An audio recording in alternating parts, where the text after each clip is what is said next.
আসসালামু আলাইকুম, সবাইকে জানাই রূপা কিচেন উইথ লাইফস্টাইলের পক্ষ থেকে স্বাগতম। আপনাদের মাঝে নিয়ে আসলাম খুবই সফট আর মজাদার চকলেট কেক রেসিপি, মাত্র 2টো কলা দিয়ে আর 1টি ডিম দিয়ে। তার জন্য এখানে হচ্ছে মিডিয়াম সাইজের 2টো কলা নিয়ে নিয়েছি, আর হচ্ছে রুম টেম্পারেচারে 1টি ডিম নিয়ে নিয়েছি। কলাটা যদি বড় সাইজের হয় তাহলে একটা নেবেন, আর হচ্ছে একটা ডিম নেবেন। তো তারপর হচ্ছে এটাকে ভালোভাবে মিক্স করে নিয়েছি, আর এটা কিন্তু কাঁটা চামচের সাহায্যেই করতে হবে। কোনো প্রকার বিটার অথবা হ্যান্ড উইচ দিয়ে করলে এটা ভালোভাবে মিক্স হবে না কলাটা।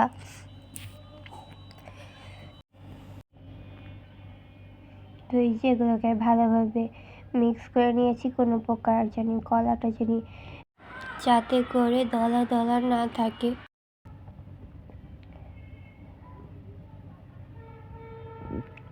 তারপর হচ্ছে এখানে আমি 1/2 কাপ চিনি দিয়ে দিয়েছি।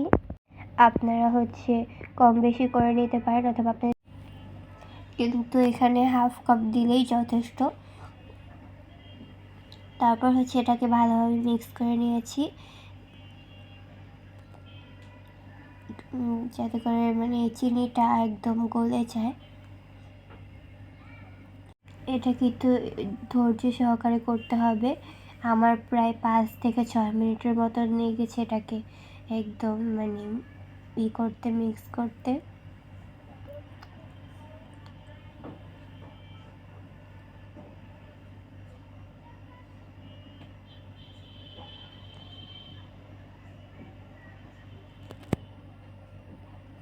আপনারা বাসায় একবার হলে এরকম করে বানিয়ে দেখবেন চকলেট কেক, তাহলে খুবই মজা হবে, একদম দোকানের মতন হবে। তারপর হচ্ছে এটা ভালোভাবে চিনিটা মিক্স গলে গেলে তারপর এখানে হচ্ছে আমি 1/2 কাপ তেল দিয়ে দিয়েছি। তারপর হচ্ছে এখানে ভ্যানিলা এসেন্স দিয়ে দিয়েছি 1/2 চা চামচের মতো, দিয়ে এটাকে ভালোভাবে মিক্স করে নিচ্ছি কাঁটা চামচের সাহায্যে।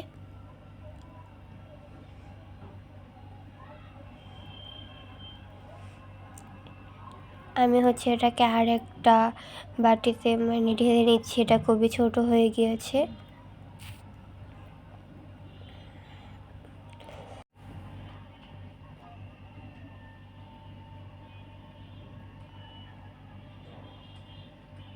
এখন হচ্ছে একটা হ্যান্ড উইচের সাহায্যে এটাকে ভালোভাবে মিক্স করে নেব। আপনারা চাইলে এই কাজটা কাঁটা চামচের সাহায্যেও করতে পারেন, কোনো সমস্যা নেই।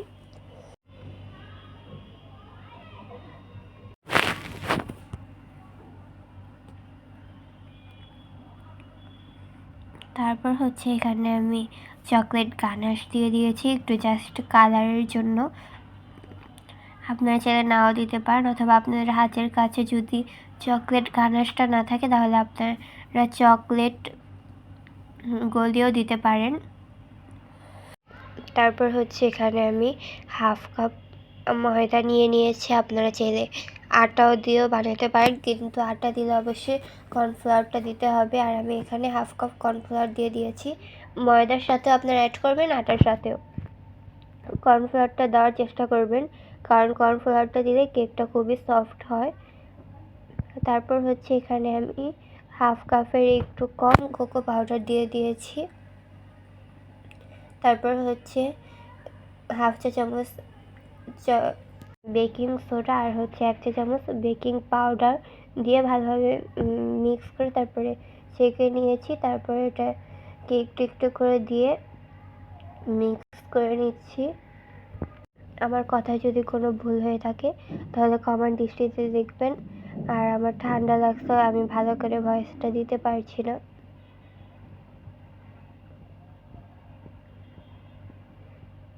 তো তারপর হচ্ছে এটা মিক্স করার পর এখন হচ্ছে এখানে আমি দুধ দিয়ে দিলাম নর্মাল। আপনারা হচ্ছে যে লিকুইড দুধটা দিতে পারেন, কিন্তু আমি হচ্ছে এখানে হচ্ছে 1/2 কাপ কুসুম গরম পানিতে 1 প্যাকেট গুঁড়ো দুধ দিয়ে তারপর ভালোভাবে মিক্স করে এটাকে নর্মাল করে নিয়েছি। তারপর হচ্ছে এই ব্যাটারটার ভিতরে দিয়ে ভালোভাবে মিক্স করে নিব। আর এই দুধটা কিন্তু অবশ্যই দেওয়া লাগবে, কারণ হচ্ছে মানে এটা যেহেতু কলা দিয়ে বানানো, তার জন্য অবশ্যই দেওয়া লাগবে, নাহলে কেকটা পারফেক্ট হবে না।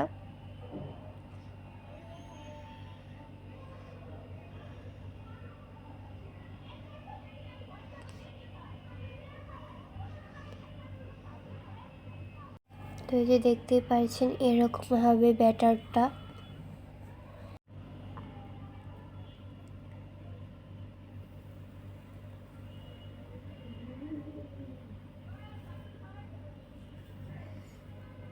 তারপর হচ্ছে এখানে আমি কিছু চকো চিপস দিয়ে দিয়েছি, আপনাদের হাতের কাছে না থাকলে দেওয়ার কোনো দরকার নেই। আর যদি আপনারা দিতে চান তাহলে এখানে চকলেট মানে একটু কেটে তারপরে দিয়ে দিবেন, তাহলেই হবে।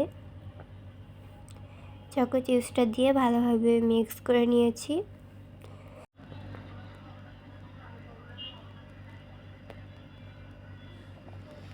এখন হচ্ছে যে মোল্ডে আমি সেট করব, এখানে হচ্ছে আমি প্রথমে তেল ব্রাশ করে নিয়েছি, তারপরে পেপার দিয়ে আবার ওটার উপর তেল ব্রাশ করে নিয়েছি, তারপর এই ব্যাটারটা দিয়ে দিয়েছি। তারপর এটাকে একটু ট্যাপ করে নেব, তারপরে একটা মানে কাঠির সাহায্যে চারপাশে ছড়িয়ে দিব কেকটা। তারপর উপরে ডেকোরেশনের জন্য কিছু চকো চিপস দিয়ে দিয়েছি। তারপর হচ্ছে চুলোতে একটা মানে পাতিল বসিয়ে এখানে একটা স্ট্যাম্প দিয়ে কিছুক্ষণ গরম করে নিয়েছি, প্রায় 10 মিনিটের মতন। তারপরে এই মানে কেকের এটা দিয়ে এটাকে একদম 40 মিনিটের মতো বেক করে নিয়েছি। তার ভিতরে আমি হচ্ছে 20 মিনিটের টাইমে এটাকে একটু দেখেছিলাম, সাইড দিয়ে হয়ে গিয়েছে কিন্তু মাঝখান দিয়ে মানে হয় নাই, তার জন্য এটাকে আবার ঢেকে দিয়েছি।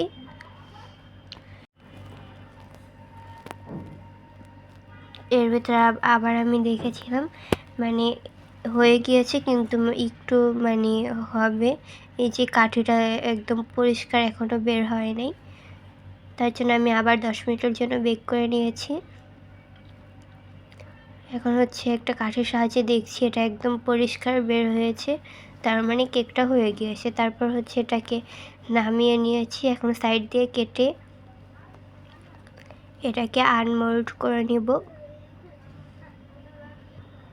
আর আমার হাতটা পুড়ে গিয়েছে কেকটা নামানোর টাইমে, তার জন্য আমি হাতে মলম লাগিয়েছিলাম। এখন হচ্ছে এটাকে আমি কেটে নিব। এটাকে হচ্ছে আমি গরম অবস্থায় কেটে নিয়েছি, তার জন্য একটু ভেঙে গিয়েছে, কোনো ব্যাপার না।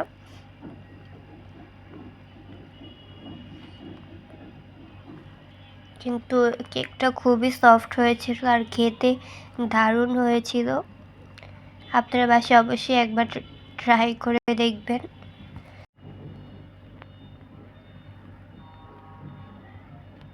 ভিডিওটা ভালো লাগলে চ্যানেলটা সাবস্ক্রাইব করে পাশে থাকা বেল আইকনটি বাজিয়ে দিবেন। আজকের ভিডিওটাই পর্যন্ত, হিসেবে ভালো থাকবেন, সুস্থ থাকবেন। আল্লাহ হাফেজ।